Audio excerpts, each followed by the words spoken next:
Avec quoi comme breuvage? Au restaurant McDonald's de Kapuskasing, 40 des 50 employés sont des étudiants internationaux. Plusieurs années, il y avait des heures qu'on ne pouvait même pas ouvrir le restaurant parce qu'on manquait de main.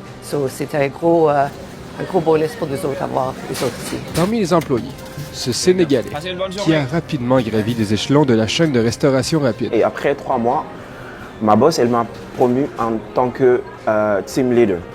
Après 2 semaines, 2 ou 3 semaines, je suis devenu manager pendant presque 2 ans. Et donc une très grande réussite pour moi en fait. À la fin de ses études, il est parti vers Windsor pour saisir une opportunité professionnelle.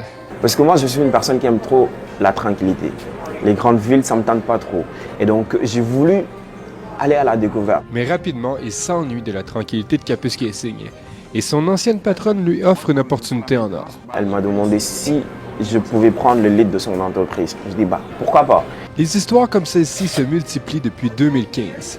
Les étudiants étrangers sont passés de 4 à 300 sur les différents campus de l'Université de Hearst. La transformation n'était pas immédiate, mais on commence à la voir se sentir davantage. Donc, tu sais, dans un premier temps, les gens sont ici comme des étudiants, ils occupent des emplois à temps partiel, ils sont peut-être pas au point de s'enraciner carrément dans la communauté. Depuis, des organisations comme la Caisse Alliance se sont mises à travailler main dans la main avec l'université pour contrer l'exode rural.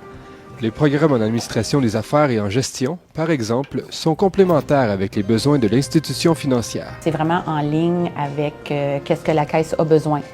Donc, on a le privilège de profiter de ce beau travail-là pour aller se chercher des gens de l'international. Presque 10 ans après la première cohorte, plusieurs finissants ont choisi Kapuskasing pour s'enraciner. Je compte rester au Canada pour investir. Ça peut être à Cap comme ça peut être dans une autre ville. L'essentiel en est que de faire quelque chose là où tu es. Et mon objectif sur le long terme, c'est d'avoir ma propre boîte. Ça peut être dans n'importe quel domaine. Donc ça vous fera... Si le nombre d'étudiants étrangers devait être limité par Ottawa, la ville de Kapuskasing pourrait perdre ce nouveau souffle apporté par des étudiants ambitieux et travailleurs. Passez votre reçu.